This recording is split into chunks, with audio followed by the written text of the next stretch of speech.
Ministries.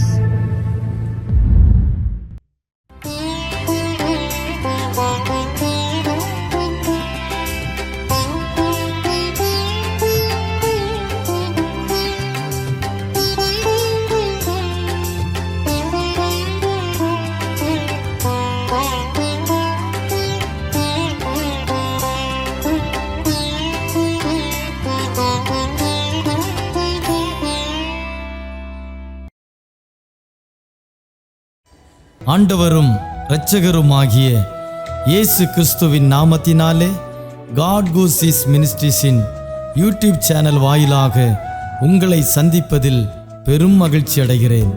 இந்த புதிய நாளிலே தேவனாகிய கர்த்தர் நம்மை நினைத்து ஆசீர்வதிக்க விரும்புகிறார். கடந்த நாட்களிலெல்லாம் நம்மை பாதுகாத்து இந்த நாளுக்குள் பிரவேசிக்க நமக்கு இரக்கம் பாராட்டியிருக்கிற தேவாதி தேவனுக்கு ஸ்தோத்திரம் உண்டாவதாக. அவருடைய இரக்கங்களும் அவருடைய தயவும் அவருடைய கிருபையும் நம்மை ஒவ்வொரு நாளும் பின்தொடர்ந்து கொண்டிருக்கிறதினாலே தொடர்ந்து நாம் கர்த்தருக்கு நன்றியுள்ளவர்களாய் இருப்போம். கர்த்தர் நமக்கு சொன்னவைகளையெல்லாம் நிச்சயம் நமக்கு செய்யத்தான் போகிறார். தேவன் செய்ய போகிற அதிசயமான காரியங்களை எதிர்நோக்கி காத்திருப்போம். நம்முடைய நம்பிக்கையிலே விசுவாசத்திலே உறுதியாய் நாம் தரித்திருப்போம். தேவனாகிய கர்த்தர் ஒவ்வொரு நாளும் நம்மோடு பேசும்படியாய் கொடுக்கிற ஒவ்வொரு வார்த்தைகளையும் பற்றி கொள்வோம். ஏனெனில் கர்த்தருடைய ஒவ்வொரு வார்த்தையிலும் ஜீவனுண்டு. அந்த ஜீவனுள்ள வார்த்தைகளை நம்பி காத்திருப்போம். தேவனாகிய கர்த்தர் பெரிய காரியங்களை செய்வாராக. ஆமென்.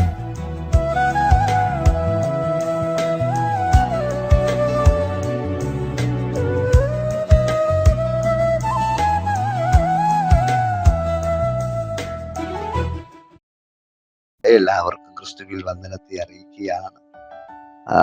നമുക്ക് വേണ്ടി വൻ കാര്യങ്ങളെ പ്രവർത്തിക്കുന്ന നമ്മുടെ ദൈവം നമ്മോടുകൂടെ ഉള്ളതിനായി സ്തോത്രം ചെയ്യുകയാണ്. ഈ മാസം നമ്മുടെ ജീവിതത്തിൽ അനുഗ്രഹത്തിൻ്റെയും സമൃദ്ധിയുടെയും സമാധാനത്തിൻ്റെയും ആമേൻ വിടുതലിൻ്റെയും മാസങ്ങളായി മാറട്ടെ.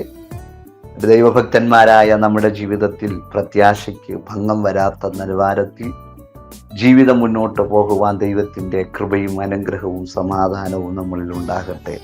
സ്തോത്രം. നാം എത്രമാത്രം പ്രത്യാശ വയ്ക്കുന്നതിനനുസരിച്ച് അതിൻ്റെ പ്രതിഫലവും നാം ദൈവത്തോട് പ്രത്യാശ വയ്ക്കുന്ന അടുത്തനുസരിച്ച് നമ്മുടെ ജീവിതത്തിനകത്ത് പുതിയ പുതിയ വഴികളും പുതിയ പുതിയ ഉറവകളും തുറന്നു വരുന്ന മാസങ്ങളായി മാറട്ടെ എന്ന് ഞാനും ആശംസിക്കുകയും ആഗ്രഹിക്കുകയും ചെയ്യുന്നൊരു വാക്യം വായിക്കാം. സംഖ്യാപുസ്തകം 11-ാം അധ്യായം 1-ാം വാക്യം. സംഖ്യാപുസ്തകം 11-ാം അധ്യായം അതിൻ്റെ 1-ാം വാക്യം. അനന്തരം ജനം യഹോവയ്ക്ക് അനിഷ്ടമായത് തോന്നുമാറു പിറുപിറുത്തു. യഹോവ കേട്ടവൻ്റെ കോപം ജ്വലിച്ചു. യഹോവയുടെ തീ അവരുടെ ഇടയിൽ കത്തി. പാളയത്തിൻ്റെ അറ്റങ്ങളിലുള്ളവരെ ദഹിപ്പിച്ചു കളഞ്ഞു. സ്തോത്രം. അതിൻ്റെ 2-ാം വാക്യം കൂടെ വായിക്കുന്നു. ജനം മോശയോട് നിലവിളിച്ചു. മോശ യഹോവയോട് പ്രാർത്ഥിച്ച് അപ്പോൾ തീ കെട്ടുപോയി. അനുഗ്രഹിക്കപ്പെട്ട നല്ല സന്ദേശത്തെ ഓർത്ത് ദൈവത്തിന് നന്ദി പറയുക. 11-ാം അധ്യായം 1 മുതൽ 3 വരെയുള്ള വാക്യം ജനം പിറുപിറുക്കുന്നു. 3 മുതൽ 35 വരെയുള്ള വാക്യങ്ങൾ 11-ന്റെ 3 മുതൽ 35 വരെയുള്ള വാക്യങ്ങൾ പിറുപിറുത്തതിൻ്റെ ഫലമായി ദൈവം അവർക്ക് വേണ്ടി സ്തോത്രം അവർ ആഗ്രഹിച്ച വിഷയത്തിൽ സമൃദ്ധിയെ കൊടുക്കുന്നു, കാടയെ അയക്കുന്നു. സ്തോത്രം. ശ്രദ്ധിക്കൂ, മടങ്ങി വരാം. 1-ാം വാക്യം വായിച്ചു. ജനം യഹോവയ്ക്ക് അനിഷ്ടമായത് തോന്നുമാറും വെറുവെറുത്തു. യഹോവ കേട്ടവൻ്റെ കോപം ജ്വലിച്ച് യഹോവയുടെ തീ അവരുടെ ഇടയിൽ കത്തി. പാളയത്തിൻ്റെ അറ്റങ്ങളിലുള്ളവരെ ദഹിപ്പിച്ചു കളഞ്ഞു. ദൈവത്തിന് അനിഷ്ടമായത് തോന്നുമാറാക്കുന്ന പിറുവിറുപ്പുകൾ മുഖാന്തരമാണ് ദൈവത്തിൻ്റെ കോപം ചൊലിക്കുവാൻ, അവരുടെ ജീവിതത്തിനകത്ത് നിലവിളി ഉയരത്തക്ക തരത്തിലുള്ള തീ പുറപ്പെടാനിടയായി. അപ്പോൾ ചില അനർത്ഥങ്ങൾ, ചില പ്രശ്നങ്ങൾ പെട്ടെന്ന് ഉരുത്തിരിഞ്ഞു വരത്തില്ല. ആ വിഷയം ചിലത് വെളിപ്പെടുന്നതിൻ്റെ കാരണം തിരിഹിതമില്ലാത്തത്, തമ്പുരാന് ഹിതമില്ലാത്തത് ചെയ്യുമ്പോഴാണ് സ്തോത്രം അത് പ്രയാസത്തിലേക്ക്, പ്രതിസന്ധിയിലേക്ക് മാറുവാൻ ഇടയാകും. ഇസ്രായേൽ മക്കൾ മിസ്രയീമിൽ നിന്നും പുറപ്പെടുമ്പോൾ തന്നെ അവരുടെ പ്രത്യാശ, അവരുടെ ആഗ്രഹങ്ങൾ വലുതാണ്. സ്തോത്രം. ഇനി കഷ്ടമില്ല, ഇനി നിലവിളിയില്ല, ഇനി ഭാരമില്ല. ഇവിടെ മോശ ഉപദേശിച്ചതുപോലെയുള്ള ഒരൊറ്റ വാർത്ത അനുഗ്രഹം, നന്മ, പാലും തേനും ഒഴുകുന്ന. പക്ഷേ ഈ അനുഗ്രഹം മാത്രം കേട്ട് പുറപ്പെടുമ്പോൾ ഇതിൻ്റെ പിന്നിൽ ഒരു ഭയങ്കര ശൂന്യത, പ്രതിസന്ധി, കയ്പ് പോലെ ജീവിതത്തിനകത്ത് പ്രാണന് പോലും അപകടകരമാകുന്ന വിഷയങ്ങൾ വരുമെന്ന് പോലും ജനത്തിനറിയത്തില്ലായിരുന്നു. ഇത് കേട്ട് പുറപ്പെടുമ്പോൾ അവരുടെ ജീവിതം അവർ ആഗ്രഹിച്ച നിലവാരത്തിലേക്ക് എത്താത്തതിനാൽ സ്തോത്രം പിറുപിറുപ്പ് വീഴുവാനിടയാണ്. നേതൃത്വം നയിക്കുന്ന ഭക്തന് വിരോധമായി പിറുപിറുക്കുമ്പോൾ ആ പിറുപിറുപ്പ് ദൈവസന്നിധിയിലേക്ക് എൽക്കുന്നു. ആ പിറുപിറുപ്പ് പല മേഖലകളും അവരുടെ വഴിയെ തടഞ്ഞു. അവരുടെ ജീവിതത്തെ സ്തോത്രം വലിയ അന്ധകാരത്തിലേക്ക് ആക്കത്തക്ക തരത്തിൽ ദൈവത്തിന് വിപരീതമായി ചെയ്യുന്നതിനാൽ അവരുടെ ജീവിതത്തിനകത്ത് ഒത്തിരി പ്രതിസന്ധികൾ ഉളവാക്കുവാനിടയായി തീർന്നു. അപ്പോൾ അങ്ങനെയുള്ള പിറുപിറുപ്പ് മുഖാന്തരം അവരുടെ ജീവിതത്തിനകത്ത് ദൈവം അവരുടെ പിറുപിറുപ്പുകളെ സ്തോത്രം മനസ്സിലാക്കിയിട്ട് അതിൻ്റെ നടുവിൽ പ്രാർത്ഥിക്കുന്ന മോശയുടെ പ്രാർത്ഥന കേട്ട് അതിന് ശമനം വരുത്തിയിട്ടുണ്ട്, ശാന്തത വരുത്തിയിട്ടുണ്ട്.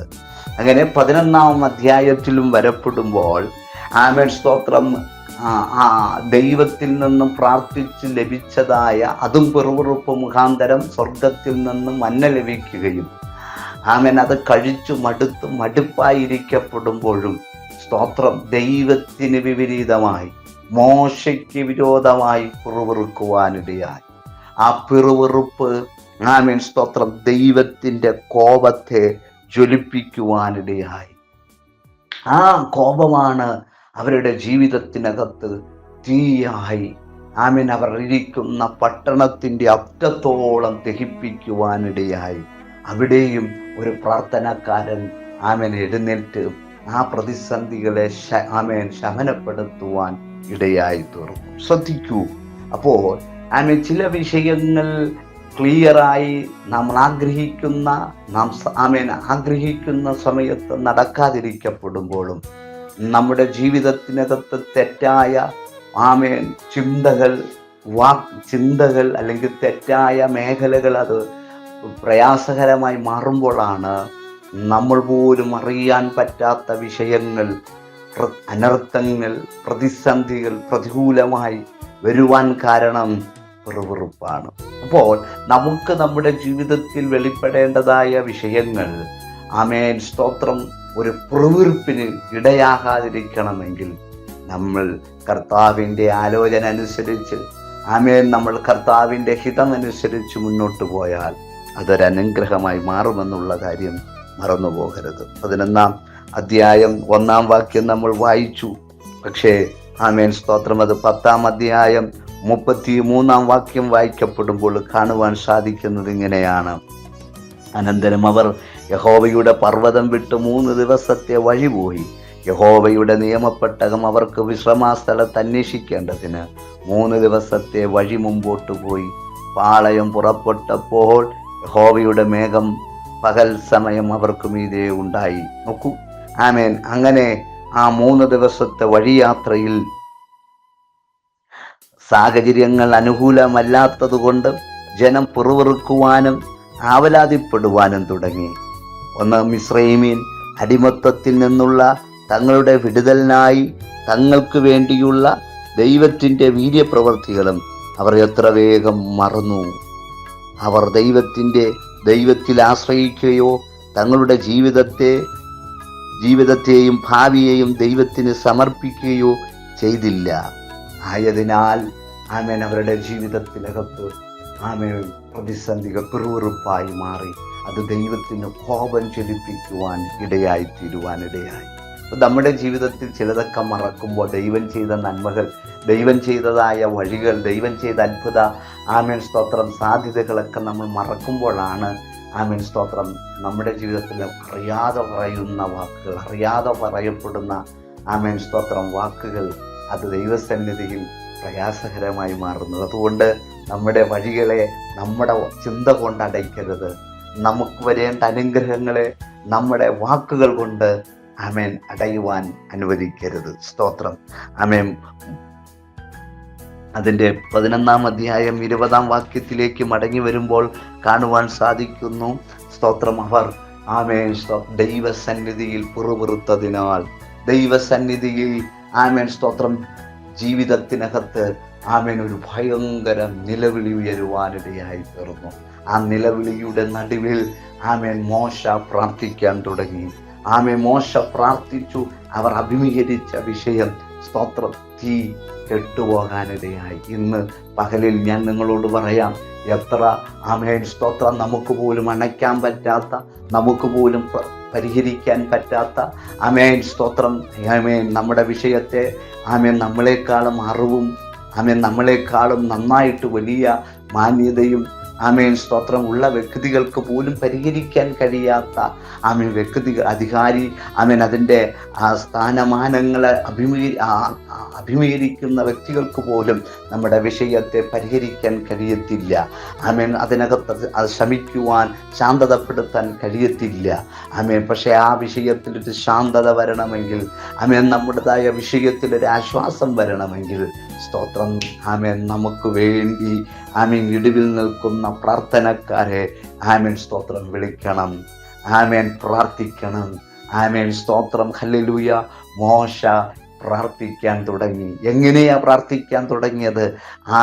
ഈ വിഷയം അവർക്ക് പരിഹരിക്കാൻ പറ്റാത്തതിനാൽ നിലവിളിച്ചു. ആ നിലവിളി മുഖാന്തരം സ്തോത്രം പ്രാർത്ഥന ഉയർന്നു. ഇന്ന് പകലിൽ നമുക്ക് പരിഹരിക്കാൻ പറ്റാത്ത, നമുക്ക് പോലും അണയ്ക്കാൻ പറ്റാത്ത വിഷയത്തിൽ നിലവിളി ഉയർന്നെങ്കിൽ, ആ നിലവിളി സ്തോത്രം ശാന്തമാകണമെങ്കിൽ പ്രാർത്ഥന ഉയരണം. പ്രാർത്ഥന ഉയർന്നാൽ ഇന്ന് രാത്രിയിൽ പറയാം, എത്രാളിക്കത്തുന്ന തീ മേഖല പ്രശ്നമായാൽ എത്രാളിക്കത്തുന്ന തീ പോലെ ആ തീയെ അണയ്ക്കാൻ പ്രാർത്ഥന മാത്രം. വലിയ തീയെ വെള്ളം കൊണ്ടണയ്ക്കുന്നത് പോലെ സ്തോത്രം. ഹല്ലേലൂയ. അത് അണയ്ക്കത്തക്ക തരത്തിലുള്ള സംവിധാനങ്ങൾ നമ്മുടെ മുമ്പിലൊക്കെ ഉണ്ടാകപ്പെടുമ്പോഴും അതിവേഗത്തിൽ നമ്മുടെ ഇതുപോലെയുള്ള പൊങ്ങുന്ന പ്രശ്നങ്ങൾ അണയ്ക്കാൻ കഴിയുന്നതൊന്നേ ഉള്ളൂ, അത് പ്രാർത്ഥനയാണ്. പ്രാർത്ഥനയാൽ കഴിയാത്തതൊന്നുമില്ല. പ്രാർത്ഥനയിൽ 6 ലക്ഷത്തിൽ ജനം സ്തോത്രം അനുഭവിക്കുന്നതായ നിലവിളികളെ ഒറ്റ പ്രാർത്ഥന, മനുഷ്യന്റെ പ്രാർത്ഥന മുഖാന്തരം ആ തീ കെട്ടുപോകാനിടയായി. ഈ മാസത്തിൽ ഞാനൊരൊറ്റ ദൂത് പറയാൻ, കഴിഞ്ഞ നാളുകൾ നിങ്ങളെ അഭിമുഖീകരിച്ച വിഷയത്തെ കെടുത്തുന്നതായി മാറണം നമ്മുടെ പ്രാർത്ഥന. ആ പ്രാർത്ഥന ഇനി അടുത്ത ദിവസങ്ങളിൽ ചില വിടുതലുകൾ കേൾക്കണം. ചില വിടുതലുകൾ കേൾക്കുകയല്ല, കാണണം. സ്തോത്രം. അവർ ആഗ്രഹിച്ചു. മന്ന കഴിച്ചു മടുത്തു. സ്തോത്രം. ഹല്ലേലൂയ. എന്നാൽ മിസ്രൈമിയുടെ ചിന്ത ഓടി വന്നു. നല്ലൊരു ഭക്ഷണം കഴിക്കാൻ, ഇറച്ചി കഴിക്കാം. പക്ഷേ എന്തു സംഭവിച്ചു? ഒരു ദിവസം കഴിക്കത്തക്ക തരത്തിലല്ല, 5 ദിവസം കഴിച്ച് തൃപ്തി അടങ്ങത്തക്ക തരത്തിലില്ല ദൈവപ്രവൃത്തി വെളിപ്പെട്ടത്. 20 ദിവസം കഴിച്ച് തൃപ്തി അടക്കപ്പെടാനുള്ളതല്ല ദൈവം ചെയ്തത്. 1 മാസത്തോളം കഴിച്ചു മൂക്കിൽ നിന്നും പുക പൊങ്ങത്തക്ക തരത്തിൽ എന്ന് പറഞ്ഞ കഴിച്ചു ഓർക്കാനം വരത്തക്ക തരത്തിലുള്ളതായ വിടുതലാണ് സ്വർഗം അയച്ചത്. ഇന്ന് പകലിൽ ഞാൻ നിങ്ങളോട് ശക്തമായി പറയാം. ദൈവ പൈതലേ, നമ്മൾ ആമേൻ അഭിമുഖീകരിക്കുന്ന വിഷയം കൊണ്ട് ആമേൻ സ്തോത്രം ഹല്ലേലൂയ നിലവിളി അല്ലെങ്കിൽ ആമേൻ പ്രശ്നം വന്ന് നിലവിളികൾ ഉയരപ്പെടുമ്പോഴും ഞാൻ പറയാം, നമ്മൾ ആഗ്രഹിച്ചതിനേക്കാൾ അപ്പുറമായി ആമേൻ സ്തോത്രം ആമേൻ ഇസ്രായേൽ മക്കൾ കുറച്ച് ദിവസം മാത്രം കഴിക്കാമെന്നല്ലോ, ഒറ്റ മാസം അവർ ഒരു ദിവസം ആഗ്രഹിച്ചു, അല്ലെങ്കിൽ 1-2 ദിവസം ആഗ്രഹിച്ചില്ല, 1 മാസത്തോളം എന്ന് പറയുന്നത് പോലെ സ്വർഗത്തിലെ തമ്പുരാൻ നമ്മുടെ വിഷയത്തിൽ ആമേൻ സ്തോത്രം ആമേൻ 1 ദിവസമോ 1 മാസമോ 1 വർഷമോ ആമേൻ സ്തോത്രം ആമേൻ ഹല്ലേലൂയ തൃപ്തി അടങ്ങാത്തതല്ല, ആമേൻ ജീവപര്യന്തത്തോളം ആമേൻ സമൃദ്ധിയായി നടത്തുന്ന ഒരു തമ്പുരാൻ നമുക്കുണ്ട്. അതുകൊണ്ട് ഇന്ന് പകലിൽ ആമേൻ തമ്പുരാൻ അനിഷ്ടമായത് ചിന്തിക്കാതെ, തമ്പുരാൻ അനിഷ്ടമായത് പ്രവർത്തിക്കാതെ, സ്തോത്രം ആ അനിഷ്ടമായത് പ്രവർത്തിച്ച് തമ്പുരാന് കോപം അയച്ച് അത് അനർത്ഥമായി മാറാതിരിപ്പാൻ ഈ ദിവസങ്ങളിൽ നമ്മളെ തന്നെ കണ്ടുണർന്നും ദൈവകരങ്ങളിലേക്ക് ഏൽപ്പിക്കുന്നുവെങ്കിൽ സ്വർഗത്തിലെ തമ്പുരാൻ വൻ കാര്യങ്ങളെ ചെയ്യും. സംഖ്യാപുസ്തകം 11 അധ്യായം 20 വാക്യം കൂടെ വായിക്കുന്നു. 1 മാസം മുഴുവനും തന്നെ ആമേൻ അത് നിങ്ങളുടെ മൂക്കിൽ കൂടി പുറപ്പെട്ട് നിങ്ങൾക്ക് ഓക്കാനം വരുവോളം നിങ്ങൾ തിന്ന് നിങ്ങളുടെ ഇടയിൽ ഉള്ള യഹോവ നിങ്ങൾ നിരസിക്കുകയും ഞങ്ങൾ മിസ്രയീമിൽ നിന്നും എന്തിന് പുറപ്പെട്ടു പോന്നു എന്ന് പറഞ്ഞ് അവൻ്റെ മുമ്പാകെ കരയുകയും ചെയ്തിരുന്നുവല്ലോ. അപ്പോൾ മോശ എന്നോടുകൂടെയുള്ള ഈ ജനത്തിനു വേണ്ടി അത്ഭുതങ്ങൾ ചെയ്തതുപോലെ ഇന്ന് പകൽ മനസ്സിലാക്കുക. ആമേൻ സ്തോത്രം. അവിടെ കാണുവാൻ സാധിച്ചത് ഇങ്ങനെയാണ്.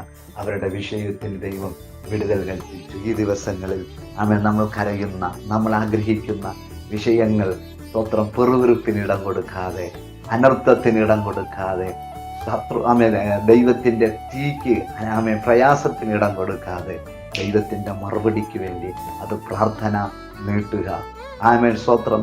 താമസിക്കും തോറും വിടുതൽ താമസിക്കും തോറും നമ്മുടെ വിഷയം വലുതാണ്, നല്ലതാണ്. അതുകൊണ്ട് ഇന്ന് പകലിൽ ആമേൻ ഒരു കാര്യം പറയാം, ഏതൊക്കെ വിഷയങ്ങൾ പൊങ്ങിയാലും ആമേൻ തീയെ അണപ്പിക്കുന്ന വെള്ളം അത് അണഞ്ഞു കെട്ടുപോകുന്നത് പോലെ നമ്മുടെ പ്രാർത്ഥനകളെ ഇന്ന് പകലിൽ ചില മറുപടിയായി നമ്മുടെ പ്രാർത്ഥന സ്തോത്രം ചില പ്രശ്നത്തെ കെടുത്തിക്കളയുകയും നമുക്ക് വേണ്ടി ചില മറുപടിയും തരുന്നതായി മാറുന്ന ദിവസങ്ങളായി മാറട്ടെ. ഈ മാസം അത്ഭുതത്തിൻ്റെ, വിടുതലിൻ്റെ, അനുഗ്രഹത്തിൻ്റെ മാസമായി മാറട്ടെ എന്ന് ആശംസിച്ചുകൊണ്ട് നിർത്തുന്നു. ദൈവം നമ്മെ അനുഗ്രഹിക്കട്ടെ. ദൈവം നമ്മെ അനുഗ്രഹിക്കട്ടെ.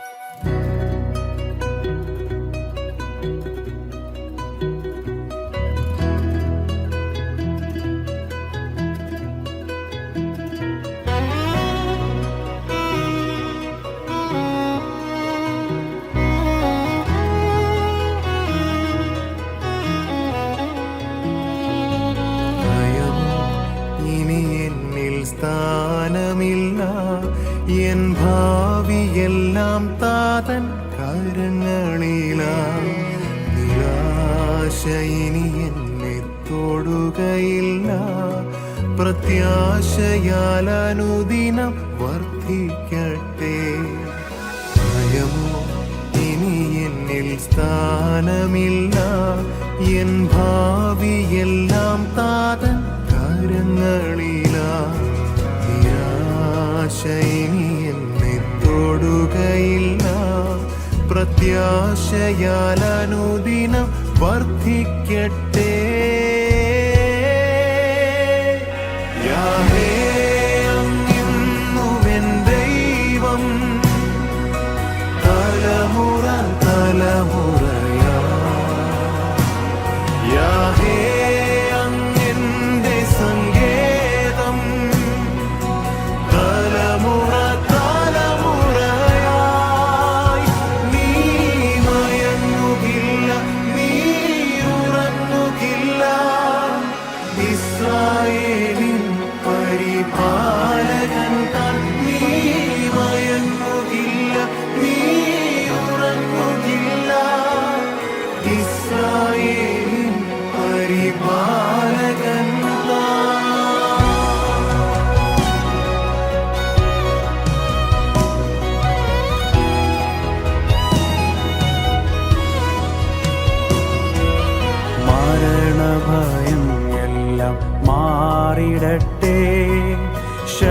ശത്രുഭീതിയെല്ലാം നീങ്ങിടട്ടെ.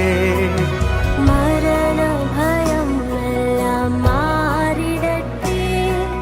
ശത്രുഭീതിയെല്ലാം നീങ്ങിടട്ടെ.